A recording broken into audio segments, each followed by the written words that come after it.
Amazon's Prime's Invincible Season 2 is coming out November. They just released a one-shot episode of Adam Eve. Rotten Tomatoes don't even have a score for this, but on IMDb, it is scored at 8.2 out of 10.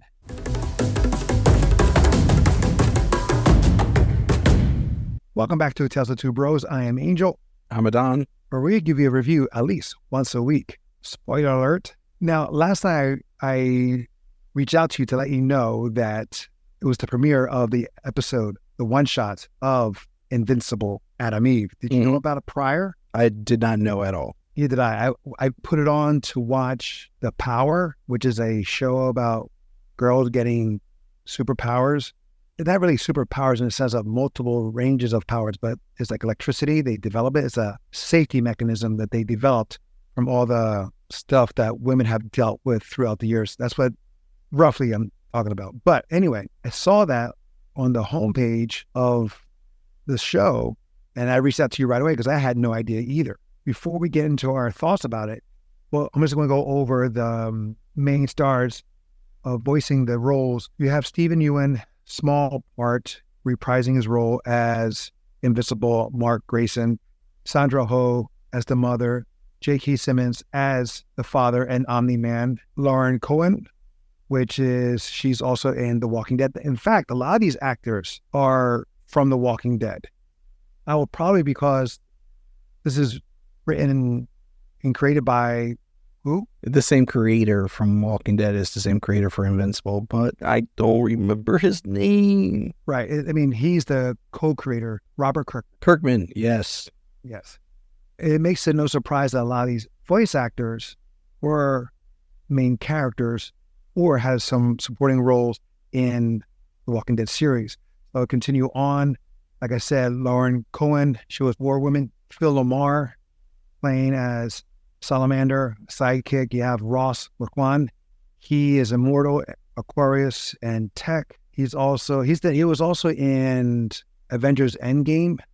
Was it Avengers Endgame? Avengers Infinity War. He was the voice of Red Skull. He's a very, very good voice impersonator. Tatiana Maslany, she's from where? I'm bad with names, man. I know. She's from the She-Hulk series. Hey, who's you? Oh, wait. You play the Queen Lizard. No, I'm thinking of She-Hulk now. Wait, you said she was in She-Hulk, right? Yeah, she played the lead role. Oh, that was her. Yes. I do like her. And she's really good. Yeah. It's a shame that she had a small part, but a small part nonetheless was also great. Carrie Payton, we know him as the King in The Walking Dead, but also he's been multiple roles in animation. Oh, yeah. He was Black Samson. He was an officer. He was a doctor also here. You have Stephen Root. He was Brandy Worth. And we know him from where? Wait. Wait. You're talking about the doctor that was Broadsman or whatever? Yeah, Brandy Worth. I remember him from the show Radio. Yes.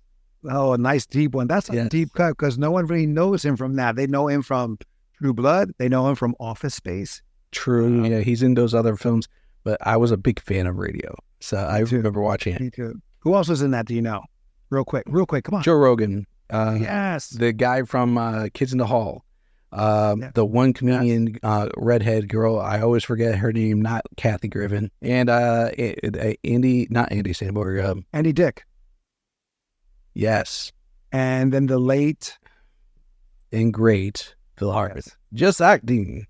What's his name? Not John Lithgow. John Lovitz. John Lovitz. Yes. He filled in after Phil Hartman passed away. Yeah.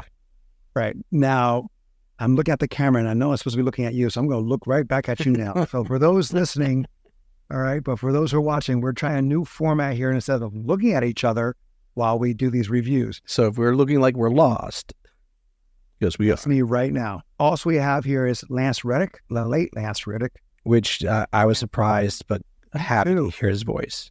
Yeah, me too. I was like, holy crap, because, he passed away long ago. But again, in animation, they do voiceover work prior. I mean, it wasn't that long ago. It was within the last year. But still, this came out in July 2023. So True. And again, in animation, voiceovers work. They do it a lot of times. They do it to get into it, where the animators can see how they move, how they can use that to their advantage instead of making the character. And then the actors come back to maybe do new lines or give a little more oomph in their performance, things of that nature. But for him to do that is awesome. You have Fred Tedascore. I butchered his name, but he's famous. He did Adam, he did Drive-In, he did Kill Cannon. He's the main voice for the Hulk in the animated series. Okay, yeah. Oh yeah, Gray Griffin. She played Betsy and Polly, the parents. This one I'm also going to damage or destroy. Chris Demonopoulos. That's a long ass name. That's a Greek name right there. He was Rogers. He was Green Ghost. He was also the dad. We seen him in that Ryan Reynolds, Dwayne Johnson, and Gal Gadot movie on Netflix. He was like one of the main villains. Yeah, he's been in like Red Notice. Like I'm trying to pull it up as we speak, but he's definitely been in a lot of shows and movies that I can say I've seen his face, but I'm almost shameful that I can't place it. Right. He mainly plays like a badass guy, which is hilarious though. He's like 4'11". Yeah, he's like short. He voiced a lot of cartoon characters. Oh yeah, he's very talented in that. Yeah. And we also have Jocelyn Ione. Jesus, I'm butchering these names. But she played Eve at around age 12. And then you have Aria Kane. She was like the younger version, like age 7. So you have a lot of well-known actors and you have a lot of up-and-coming actors in voice work, which was great, which brings up the value of the show, in my opinion. Well, I mean, even in the original season 1, they pulled a lot of big-name actors, like per episode, which doesn't surprise me that they would do it here, too. Now, granted, I remember the comic. I don't remember an origin story for her, so I don't know if this is like a completely original thing. It probably was. It's probably like a one-shot, probably like an episode, a comic issue where it was just at the end, possibly. I don't know either. I just remember reading the Invincible comic, standalone. But I believe it was. And I do like this. It is a prequel to the series in a way of telling her origin story, but also the heroes, their version of the Justice League. To a certain extent, like they only had a relatively small moment. But still, right. But in season 1, they're done at the end of... True, you get way more of them here, arguably, than you do in season 1. Well, relatively about the same amount. They actually had more in that first episode, but the truth is we see them again. So right away, we're told that this is a prequel in that aspect because, again, after episode 1, they're done. Yeah. Mm-hmm. I did enjoy this. I had to watch it twice. All that information, I wanted to get it again. Watching it the second time, just as good as the first time. Of course, now I'm paying attention to more detail. You see some characters besides it's not the Justice League. I want to call them something else, but I just can't remember. But I'm going to call their Justice League version. For those listening or watching, comment below on the name of that super team. Oh, you mean the main power stars, like the Immortal, War Woman, and all that, right? And also notice that here, the Green Ghost, here it was a male version, just like it was in the comic. Yeah, I remember series. They kind of touched on that in the series that she was a replacement, and right? And he's saying like he's like Green Lantern. Is it really Green Lantern? Yeah, because the gem goes from one host to the next. Right, but does make things up out of their imagination? Yeah, they make constructs, yeah. All right, because I don't remember him doing it here. Well, it's all about how you wield the power. You're looking at the camera, like I look at you. So I move my camera to the one angle. Yeah, but they talk about the other heroes, like the Martian and so forth, like that. Like it. But you're forgetting the point. But anyway, the thing is, in here, again, prior to the series, the Green Ghost is a male, and in the first episode of this first season is a female. True. Like I said, I like the origin story. We find out like how she is saved and how she's learning how to be a regular person who doesn't know she has powers, even though there are inklings like her seeing things differently. Like she can look at the floor as we saw her as a kid. she's looking at the floor, but people are thinking that she's just a strange kid, but she's like seeing the atoms, the molecules in that floor. Mm-hmm. And so she sees things differently, how she can see, as with her babysitter, the molecules of what is freaking, what was the certain things he was talking about? I was like, well, he was talking about a science like test he had to take, and she was teaching him about like, one of the first questions was, well, what about mercury? She's like, mercury is funny. And she starts talking about like why mercury doesn't get along with other atoms, and that's why it becomes liquid at a certain temperature, where others don't. Right. So what I'm saying though, like the Legos that she made, those are molecules. Those are like the structures of those molecules. right? But I'm trying to remember, like, example what they were, because he gave names to them, and I can't remember the names he was saying. Well, I think one of them he pointed out was mercury, but she pointed out a bunch of them. Right. Well, no, but he was demonstrating to the parents, like, this is this and this is this. But anyway, yeah. Do you have a favorite moment or scene? There were some really interesting scenes on there because it wasn't completely fully action packed.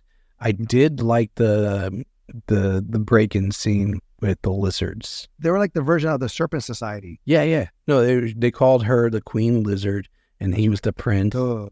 And that kid who voiced the prince is also Phase 2, Jacob Tremblay. Oh, the actor was actor, right? The same voice actor. So he did 2 roles. Yeah. Yes, that's their version of the Serpent Society, which again, fun crew. I wish that there was more of them in it. But for me, what I liked was the whole towards the end. It says of the highway scene. Oh, the action of the highway scene. Better. That was actually so good. Better animation than the first fight scene. Yes. I remember watching and going, this is both cool, sad, and dark all at the same time. And you find out that it's her siblings, in essence, because originally they don't say that it's her siblings. But you find out that... He says it. Yeah. He says it when he meets her, and he says, our siblings. And she's like, our? Mm-hmm. And then he breaks it down, and then we find out later on, and the mother's still alive. That's messed up too. That is absolutely messed up. And they're just using her, they're forcing her to stay alive. Yeah, she's pretty much brain dead, but she's an incubator. To me, what was dark about that, leading up to that moment, was the fact that, in essence, she's actually killing her siblings that she's meeting for the first time. Oh yeah, that's what's sad about it. It's super sad. And she's forced. And you see her, like, when he comes to, not to kill her because he can't, because he's breaking down, she has her hands up, but she just doesn't want to do anything. She doesn't want to fight anymore. And unfortunately, since her powers are limited because the professor put it like a protection, I guess, if you will, in a sense, mental thing, or a psychotic, like a mental block, a mental block, like a hypnosis, if you will, that she cannot change anything that's organic. Yeah, which I didn't understand that because she wasn't even born yet. So you put a mental block. Maybe like a DNA chip or something. And I don't know. But then again, not even born yet. So but eventually that gets overwritten. That's like a plot hole in a sense. I mean, I would understand it if it was like Firestorm. It was like yes, you can change molecules to a certain extent, but then like Firestorm couldn't do it to organic material because organic material has molecules that are rearranging in certain ways and whatever. Their own self-imposed mental block. That would make more sense to me. Like, she doesn't really want to hurt people. And then she does that to herself. And she had a pretty good upbringing, except for the father was a dick. He was absolutely more of a dick than he needed to be. She was never really taught by them how to be good, a good person. So like that, they try, like the mother did, trying to be understanding, trying to be helpful, but she had this innate knowing or knowledge that to be good. And she said, we can be superheroes. She could have said, we can do whatever we want. We have these powers. We can, to her best friend at the time, we can rob or whatever. We can go anywhere we want. We can make anything. We can make a dress. We can, whatever, blah, blah, blah. But she was, no, I want to be good. And it was kind of nice to see in a sense where, like there was nothing very, even though it was a tragic moment, and almost every superhero has a tragic moment. And she did hear, in the sense of finding out that her mother was still alive and that she had siblings that she was forced to kill, which is kind of like an Oedipus Rex kind of factor, where you're doing something to someone and you don't know that you have close relations, by blood or what have you, Mhm. or Oedipus complex. Action on the highway scene was great. You have a scene or moment where it reminded me of Terminator 2. Oh, with the professor? No. Oh, when he comes out the flames. Was it Out of the Flames, or when he's breaking down? Well, I remember when he comes out the flames, I was thinking like Terminator 1 because he just walked out the flames. Thing about Terminator 2, when the T-1000 is walking after he gets frozen, the nitro, walking and it breaks down, like the leg falls off. Oh, that's him when he's like breaking down, yeah. Right, that's when he's breaking down. You see the foot staying there and he breaks off. He doesn't fall to the ground. He falls into her arms, but that little moment reminded me of the T-1000. Yeah. Now, I know I cut you off on your favorite moment. So, again, what was your favorite moment? I did like the very first fight scene moment where they're showing those. I also did like the scene where she meets, what's his name? Kilcannon? Right. And it flips up to Invincible, yeah. Right, yes. Which I find it funny is like the guy doesn't get older, doesn't age. No. But here was the thing that was like parallel to what happened to Invincible in the early episodes, because when he first meets him, he wrecks the alleyway and the buildings around him. She pretty much did the same thing. He's like your starter mission guy. Well, he's your beginner initiation. Exactly. Like, yes, you have to pass him before you're ready for anything else. He never pops up anywhere else. But the funny thing was, I was watching him like, okay, I figured out early on that she can't do anything with animals or people, but his arm's not an animal. That's a machine. Turn it to dust. She put a plug in it. Yeah, again, that was her initiation battle in a sense. Yeah, she's a child. No, I get it. Series would be over because she's so powerful. She could have done that easily with so many things. True. Now we do it at the end. We see the return of Omni-Man, but we also see again Mark Grayson and his mother make an appearance again to, I guess, for the audience to get reunited in a sense, reacquainted, a reminder of the series and the main character of that series. And so it's back in time. Like, you have a little flashback, like epilogue scene and what's Mark Grayson doing at this time? And he's like much younger, and of course, because they're around the same age. And he's the silly notion of being tape boy or tape man, because he wants to be a superhero so bad, but he doesn't have, his powers has not manifested. Yeah, he idolizes his father and the other comic heroes too. So it makes sense. It was cute, but honestly, it was that needed, that scene? No. Because it took away from Adam Eve. I agree. I mean, the one scene where they show Omni-Man in the beginning, that was more than enough. Correct. Enough to tie in the series to this one shot. It was cute, but it wasn't needed, especially with showing Omni-Man like being angry as if he was about to explode because his son has not manifested his powers yet. Now, is this worth the watch? I think so. Yeah. I think so too. This is a really good show. It's nice. I'm glad it's a one shot, not a long ass series. Oh, no. Yeah. I don't think it would have been good if they expanded it more than one episode. Now, they may do more one-shots in leading up to the premiere of season 2. And we will do a review of season 1 prior to season 2. So we will do that. What characters would you want to see a one-shot of? The original team coming together. They're just like the individual ones? Well, not like the individuals. Don't make it individual episodes. You don't have to. But like, what was the moment that formed the team together? The Warrior Woman. Oh, you're talking about that team? Yeah. What happened for them to join? That would have been a nice episode to see. That would have been interesting. It ended, so why not show how they became a team in the first place? And there's no real reason to do a individual story of Omni-Man because we got his backstory in the first season. We did, yeah. The only one I was thinking of was the her boyfriend. I forget his name, the teen. The way that makes things like the Gambit of the show. Because really, I remember his backstory in the comics, which wasn't actually bad. Like, he was an orphan and, military program too, kind of cliche at this point. But those were like cybernetic implants that were put in his arms to make him do that. He was trained to be an assassin, and then he changed his mind. Like, something happened to me and changed his purpose of mind. And then he ran into Adam Eve, and he started out as a pretty decent guy and then became a dick. It's totally a dick. This is a deep cut. I know they wouldn't do it. I'd love to see Savage Dragon. No.